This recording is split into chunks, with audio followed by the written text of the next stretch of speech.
Hello and welcome to my channel. My name is Amanda and I was diagnosed with ulcerative colitis at 31 years old. With this video, I hope you find this helpful. I'd love to tell you my story and where I am today. I want you to know that you're not alone with this disease. There's a lot of us out there and a lot of us that didn't even know where to turn. You know, you find out that you've got this, and if you're like me, you know, doctor hands you a piece of paper with some things that you can eat, a bottle of mesalamine, and tells you good luck. So I'm here for you. And those that know me personally know that this is completely out of my comfort zone. I'm not a social media person by any means, but you know, it's important to me to get the word out and also to be here to help folks, you know, going through this, because it is very life-changing. And there again, like I mentioned, you're not alone. So today I'm gonna walk you through my story, you know, how this happened to me, and where I'm at currently today. So this all started a month after my daughter was born. I had just had this healthy, beautiful baby girl. Life was good. I was learning how to be a mom. And one afternoon I asked my husband to run out, grab us a bite to eat. And he went down to our local Mexican restaurant and picked me up. I got this salad that was like fully loaded with the steak and chicken and shrimp, all the goods. And my husband laughs because when I tell people this story, when I mean it all started with a salad, I can't exaggerate that enough. My life completely changed after I ate this salad. I ate it around 7 o'clock in the evening, and by 9 o'clock, I was so sick. I knew I'd had food poisoning. I'd had it before. We're talking throwing up, diarrhea, fever, all of that. So I went through the motions of it. Well, by the fourth day, you know, still having, you know, quite a bit of diarrhea, and we're talking, you know, 15 to 20 bowel movements a day at this point. So I thought something might be terribly wrong. So my husband and I went down to urgent care here, just to get checked out. And I go down there and they verify, yes, you know, I do have food poisoning. But they were very concerned with another symptom that I told them that I had. And with this symptom, let me tell you that I had already had an appointment scheduled out with my PCP in like a week and a half or so to be checked, because it didn't go away when I had my baby girl. You know, I thought, okay, this is going to clear up when she's, you know, out of there, but it didn't. So, and if you have this symptom and you don't have ulcerative colitis, please get checked, because it can be very serious. But what the symptom was is that I was bleeding from my rectum every time I had a bowel movement, and it was a lot of blood. It was in my stool. It was, you know, it was just everywhere. And at the time, you know, I thought I had hemorrhoids or something going on, but that was not the case. So I end up telling them, hey, I am going to follow up with my doctor. So I get in with my doctor, and I actually met with a PA, and I meet with her and I tell her, and this was, I think I'd had diarrhea like 15 to 20 times a day, going on 10 days or so at this point, maybe 10, 11 days. And I told her what was going on, and I straight up asked her, I said, is it possible that I have IBD? And the reason I asked her this is people always pick fun at you for going out online, looking up your symptoms, but I went to WebMD, and lo and behold, I will say the first thing that popped up was ulcerative colitis. So anyway, I asked her about it, and she's like, no, he would have had that as a teenager. So I said, okay. And she said, this sounds like your gallbladder. So a lot of women after pregnancy, apparently your gallbladder kind of shits the bed. But so I said, okay. And we went to go get an ultrasound on my gallbladder that day. And then come to find out that gallbladder is good. So I reached back out to her and to the PA, and I said, hey, my gallbladder's good. And she's like, yeah, I'm going to get you with a gallbladder surgeon. So really all hope lost at that, because I felt like I was just chasing a rabbit. So I knew I'd had an appointment with my OB in the next few days. So I was going to wait to meet with him. I had gotten a C-section, so I was getting cleared for that. And so I went to meet with him, and by this time, I think it was like 14 days of this 15 to 20 bowel movements a day. So I'm getting kind of scared at this point, you know, something's terribly wrong. And so he's like, yeah, we really need to get you checked out. I'm going to go ahead and get you over with my GI doctor. So he put in a referral for me. It was about a week or so. I didn't hear from anybody. So I called, and this was on a Monday. I called this GI doctor, and I'm like, hey, at this point, I was probably around 30 to 40 bowel movements a day. And, you know, I was really concerned, and I told them what was happening, and they agreed, and they actually were like, hey, can you be here at 11 o'clock? And I was like, yes. So I go to their office, and even during this 45-minute appointment, I probably had like 3 bowel movements. I mean, it was just a nightmare. And I tell this doctor what's going on, and he says, okay, in 1 week, we're going to get you in for a colonoscopy. I need to see what's happening to you. And so I said, sounds good. Well, keep in mind, this was on a Monday, and I will tell you, by Friday, I was in the ER. Things had just taken a turn for the worse. I couldn't eat anything. I didn't eat for 5 days because every single time, I'd even try to drink water, and I'd go to the bathroom. I mean, it was crazy. It was waking me up in the middle of the night to go to the bathroom.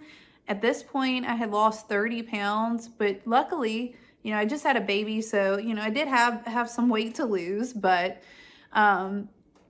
so by Friday, we went on up to the ER because, I mean, I was just sickly, and I was in so much pain. I can't even explain the amount of pain that I was in.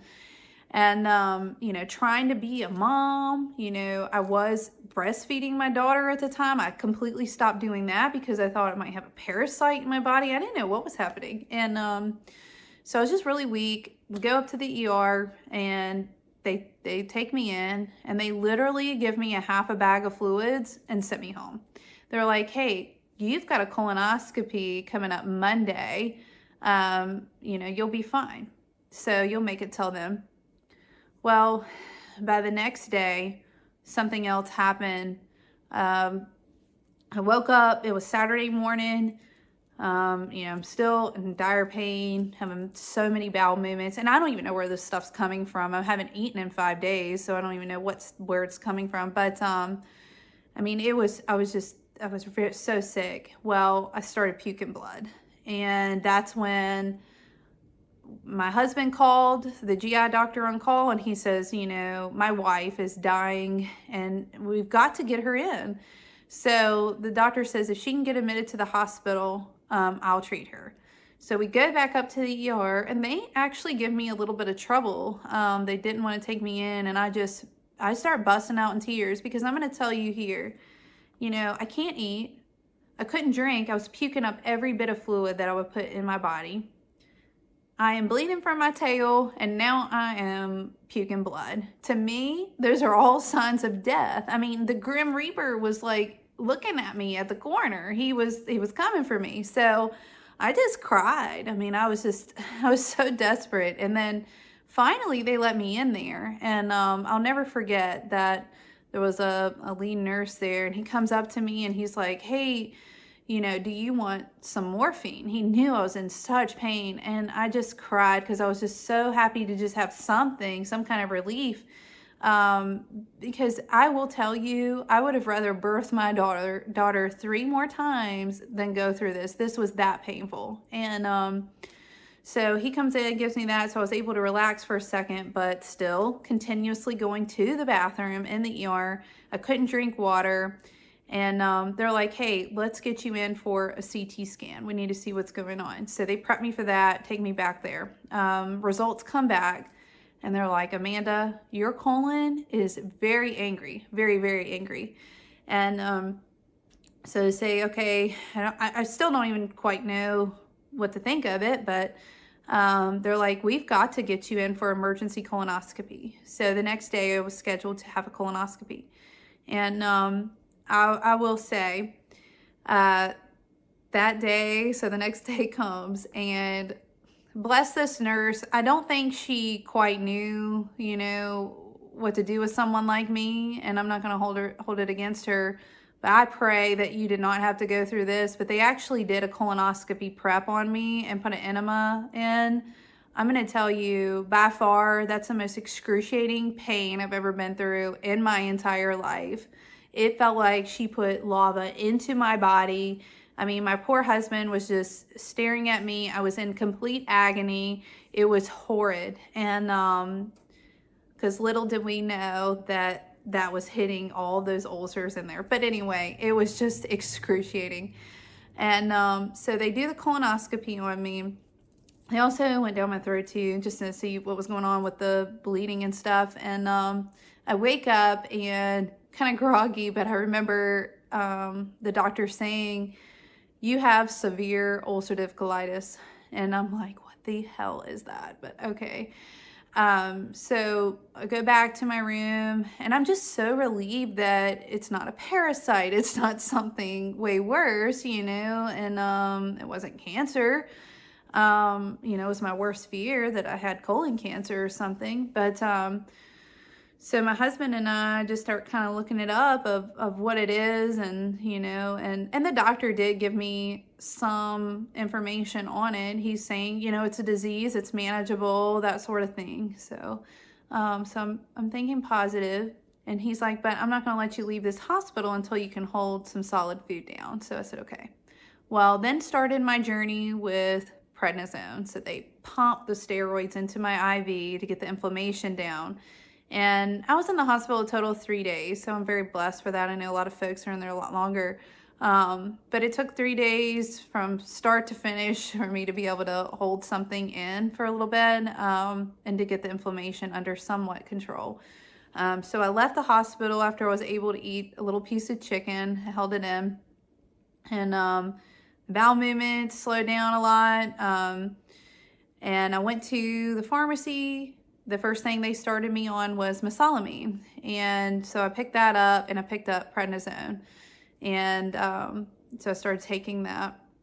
And so, I mean, that's pretty much how this all started. I was kind of out in the world like, wow, you know, what is this? And trying to learn more about it. I will say that I did fail mesalamine pretty quick. I thought it was working, but really it was just the prednisone that was masking it. So I'd come off of the prednisone, and the first thing that happened to me, and it happens to me every time, is I get these mouth ulcers. So I started getting mouth ulcers, and then here comes the pain, the abdominal cramping, the rejection of food, and then the multiple bowel movements again, and everything was just going haywire. So it took a long time after that failed. This all happened to me in late September, and I was on mesalamine for like, I don't know, a month after I started tapering down off the prednisone. By like November, I was getting bad again, and it only took a week. And so my doctor at the time, he thought, well, let's get you on Humira. So I tried that, and it took a long time from like November, I think, till close to the end of December before I even got the Humira. So I was on prednisone the whole time. I was on a pretty stout dose of it, because every time I try to come down off of it, you know, everything would go crazy again. And I tried Humira for a good 6 months. But every single time that I try to come off of prednisone, Humira it just completely failed. And I will say, for me, mesalamine and the Humira, I never stopped bleeding. And then I was able to then start Entyvio, so I tried that. And ultimately that failed as well. So now, currently, I am on Rinvoq, and I will say, for the first time, I actually have hope that I am close to somewhat of remission. And a good buddy of mine with Crohn's told me it's not really remission that you chase, it's more of just managing your symptoms. So I want to pause right there, because one thing that is extremely important is making sure that you have a good GI doctor. The first gentleman that I was with, he pretty much pushed me to the side. I mean, I had just had my whole life flipped upside down. I was scared to death. And I'm just going to say he was terrible. But since then, I've been with the University of Virginia, and I'm with a top-notch doctor over there, and he's really made a difference. He never makes me feel like with my symptoms, because when I start having symptoms, I immediately talk to my doctor. I do not waste any time. You're going to learn with this disease, you cannot waste time. You'll know your body. If you're on a biologic and you start bleeding again, it's over, so, the inflammation is coming back. And I've been through multiple colonoscopies, for some reason, mine just won't let up. It just won't. I actually have pancolitis, which is pretty bad. So, my whole large intestines, my colon is all affected by this. One other thing that I'd like to mention as well is you have to change your life. You can't, if you go out and eat a greasy old cheeseburger, you're going to pay for it. You're going to learn your body. Prior to this, I used to eat red meat. I'd eat whatever the heck I wanted to, lots of sugar, all that. Since then, I have completely changed my diet. I like to call myself borderline vegan, but, I eat chicken or turkey. That's about it. Maybe once a week at this point. So, I've had to really make a commitment to this. I pray that yours isn't as bad as mine, but, I was kind of forced to do this. But overall, and another thing too, I will say, is you've got to get right in your head. As I was looking up this disease, I kept seeing all these things about people being depressed. And I'm like, why are people so depressed with this? Well, I realize it. It's been 17 months that I got diagnosed with this. I've been on prednisone that whole time. That's another beast in itself, is learning how to live off of prednisone. And my vision for this channel is to make another video to follow up on this, on how to do that. Because let's just say, if you're on prednisone, you know what I mean. So it's been a journey. It's been, like I said, it's changed my whole life.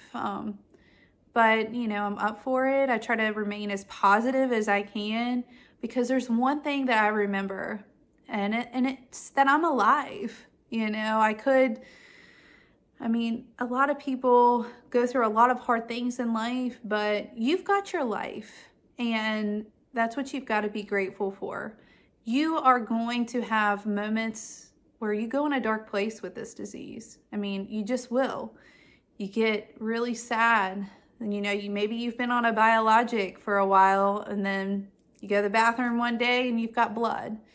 It's happened to me before, and I will say that I've got an amazing friend who's got Crohn's, and he never hesitates to talk to me. He's had it for a very, very long time.